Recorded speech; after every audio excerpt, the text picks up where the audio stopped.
जय माता दी दोस्तों, कैसे हैं आप लोग। आशा करती हूँ आप लोग बहुत अच्छे होंगे। दोस्तों इस वीडियो में मैं आप लोग को बताऊंगी कि हम नवरात्रि में या रोज हम जो भी पूजा पाठ करते हैं तो कैसे करते हैं, लेकिन नवरात्रि में इसकी पूजा थोड़ी जो सुबह शाम की पूजा होती है थोड़ी खास तौर की हो जाती है, एकदम खास हो जाती है। तो मैं सुबह सुबह नहा धो करके रेडी हो चुकी हूँ और अब मैं सबसे पहले गणेश भगवान का नाम लेकर के ध्यान करके सूर्य भगवान को जल डालती हूँ। तो सूर्य भगवान को जल चढ़ा दिया मैंने।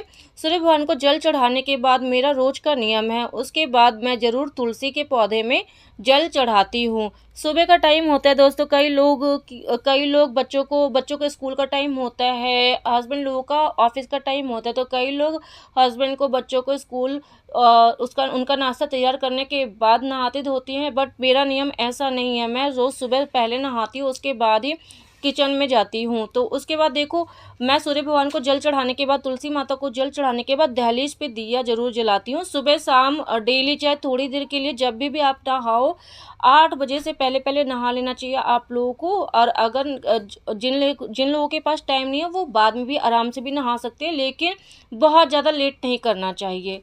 पूजा पाठ में कहते हैं ना, बहुत ज़्यादा लेट नहीं करना चाहिए। और दहलीज पे ज़रूर से दिया जलाना चाहिए सुबह शाम, चाहे सरसों का तेल का जला सकते हो, घी का जला सकते हो, चाहे आप तिल के तेल का जला सकते हो, लेकिन दिया जरूर जलाए, ठीक है। दहलीज की पूजा बहुत ज़्यादा ज़रूरी होती है और वो हमेशा, ऐसा नहीं कि नवरात्रि में ही करनी होती, दहलीज की पूजा हमेशा करनी चाहिए।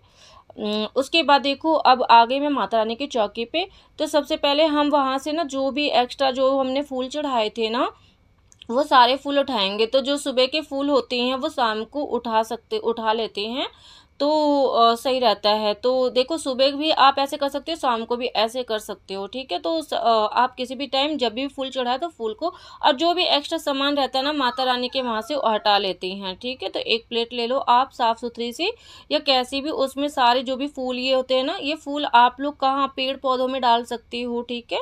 इसको इधर उधर कूड़े में नहीं फेंकना होता है, क्योंकि पूजा पाठ की चीज़ें होती है उनको उनको प्रवाहित करना होता है, और नहीं तो फिर पेड़ पौधों में आप डाल सकते हो। उसके बाद एक फूल की सहायता से मैं गंगा जल और जल में गंगा जल मिला करके पहले मैं यहाँ पर कर लूँगी शुद्ध।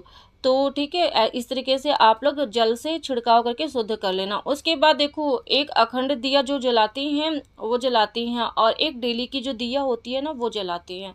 तो डेली की जो आरती करती है ना वो दिया होती है, क्योंकि अखंड दिया को हमें ज़्यादा नहीं छूना होता है और ना ही कलश को ज़्यादा छूना होता है। तो इसलिए सबसे पहले उसके बाद आपको दिया जला लेना है। दीप प्रज्वलित करने के बाद आप लोग को धूप बत्ती जला लेना। माता रानी को सुगंधित चीज़ें बहुत अच्छी लगती है, चाहे फूल हो, धूप बत्ती हो, या आप लोग लोहबान गूगल की धुनी कर सकते हो, आप लोग को जैसा सही लगे।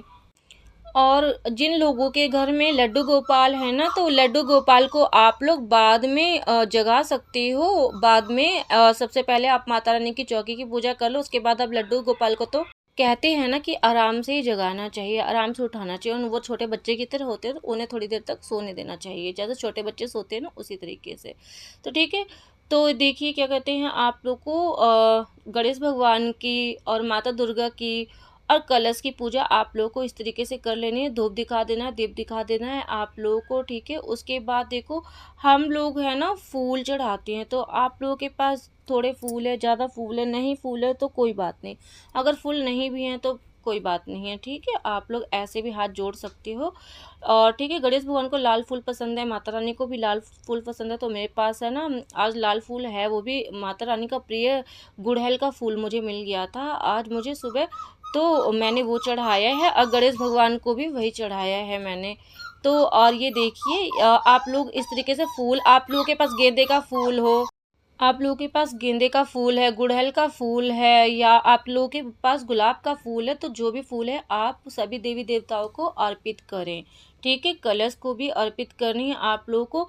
अच्छा दोस्तों, एक बात और है, कलश को है ना इन 9 दिनों में नहीं छूना होता है ज़्यादा हम लोगों को। अच्छा, जब हम जल के छिड़काव किया था ना, तो हाँ आपको बताना भूल गई मैं, जल का जब छिड़काव करते हैं ना तो उसी टाइम ज्वारे में हमें जल छिड़क देना होता है, जल डाल देना होता है, ठीक है, ताकि बाद में जल नहीं, और फिर कहते हैं ज्वारे में अब जल छिड़क छिड़क करके डालना चाहिए, एकदम से नहीं कि कलश में लिया और डाल दिया, ऐसे ना क्या ज्वारे सही से उगते नहीं हैं।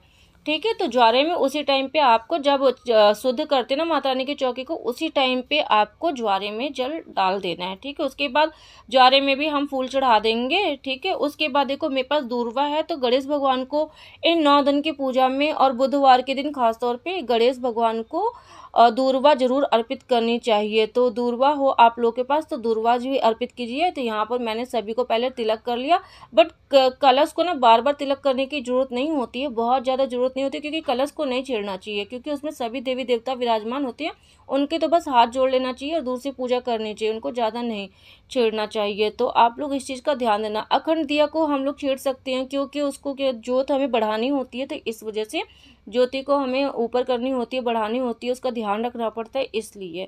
तो आप लोग इस चीज़ का ध्यान देना। उसके बाद देखो दूर्वा चढ़ाने के बाद उसके बाद है ना गणेश भगवान को भोग लगाएंगे। गणेश भगवान को बाद भोग लगाने के बाद माता रानी को भोग लगाएंगे। तो आपके पास जो भी हो घर में, ड्राई फ्रूट्स हो, मखाने हो, फल हो, फ्रूट हो, उस चीज़ का। पान का पत्ता मिल जाए तो बहुत अच्छी बात है। पान के पत्ते का भोग माता रानी को बहुत प्रिय है, तो मेरे पास पान का पत्ता है, तो उसमें आप लोग इलायची, लौंग का जोड़ा डाल सकते हो, चीनी डाल सकते हो, और एक छोटा टिक्की कपूर की भी डाल सकते हो आप लोग। ठीक है। तो ये माता रानी को बहुत ही मतलब प्रिय होता है ये वाला भोग। आप कोई भी भोग नहीं लगा पाओ तो पान के पत्ते का भोग लगा दो, तो माता रानी उसमें खुश होती हैं। आप लोग बतासा ले लेना, मेरे पास बतासा नहीं था तो चीनी थी, तो मैंने चीनी ले लिया। ठीक है। उसके बाद भोग लगाने के बाद यहाँ पर आरती करते हैं। जय अम्बे गौरी मैया, जय श्यामा गौरी, तुम्हें कौन। और दोस्तों आरती में ना आप लोगों को क्या है ना, आप लोगों को आरती में जरूर है ना, आरती करने के पश्चात आप लोगों को कुछ दक्षिणा रखना होता है, और वो आप 9 दिन जब कंजकों को खिलाओगे तो वो आप कंजकों को दे सकते हो, नहीं तो फिर प्रत्येक दिन जो भी दक्षिणा देते हो आप मंदिर में इकट्ठा जा करके दान पात्र में डाल सकते हो, नहीं तो फिर किसी भी कुंवारी कन्या को, छोटी कन्या जो होती है ना, उनको रोज के रोज आप वो दक्षिणा दे सकते हो। कहते हैं ना कि रोज ही कन्या पूजन करनी चाहिए, एक कन्या पूजन करनी चाहिए, तो कन्या पूजन रोज नहीं कर पाते हैं, तो इसलिए आप लोग दक्षिणा स्वरूप दे सकते हो। उसके बाद देखो छोटा सा हवन जरूर करना चाहिए रोज सुबह और या शाम को। ठीक है। दोनों टाइम पॉसिबल नहीं हो पाता है, पता है मुझे, और तो इसलिए आप लोग सुबह नहीं टाइम है तो शाम को अवश्य कर ले। ठीक है। आपके पास गाय का उपला है तो उससे करें, नहीं है तो कोई बात नहीं, कपूर, आप कपूर की टिक्की ले ले और उसको प्रज्वलित कर ले। उसके बाद आपको 3 बार ओम दुर्गाय नमः करके, ओम दुर्गाय नमः, ओम दुर्गाय नमः करके इस तरीके से 3 बार गाय का शुद्ध जो घी होता है ना वो चम्मच से डालना है। उसके बाद आपको जो भी माता रानी को भोग होता है ना, जैसे कि लौंग का जोड़ा, आपको हरी इलायची का जोड़ा आपको इसमें डालना होता है, और माता रानी को जो मैंने पान के पत्ते का भोग लगाया था ना वो भी हवन में डालना होता है। कहते हैं ना जब हम हवन में कोई चीज़ डालते हैं ना तो सीधी देवी माता रानी के पास पहुंचती है वो चीज़, सीधे उस चीज़ का भोग माता रानी खुद लगाती हैं। तो और आपने जो भी भोग में माता रानी को लगाया ना उसमें से थोड़ा थोड़ा निकाल करके, मखाने हैं आपके पास जो भी फल फ्रूट जो भी है, थोड़ा थोड़ा तोड़ करके वो आपको उस हवन में डाल देना है। ठीक है। माता रानी का नाम लेकर के। उसके बाद देखो हमें अग्नि को ठंडा करना होता है, तो 3 बार इस तरीके से आचमन करना है आपको, और फिर इस तरीके से आपकी हवन हो जाती है कंप्लीट, आपका हवन पूरा हो जाता है। और पता है इस हवन की जो धुनी होती है ना पूरे घर में जाती है, बहुत अच्छा होता है। उसके बाद आप लोग को माता रानी के आगे हाथ जोड़ना है और माता रानी से कहना, माता रानी जितना मुझे आता है और जितना मुझे आता था मैंने उतना किया है, आप मेरी पूजा को स्वीकार कीजिए, और जो भी कोई गलती हुई हो तो उसे क्षमा कीजिए। इस तरीके से हमें सुबह और शाम दोनों समय की पूजा इस तरीके से ही करनी है। तो दोस्तों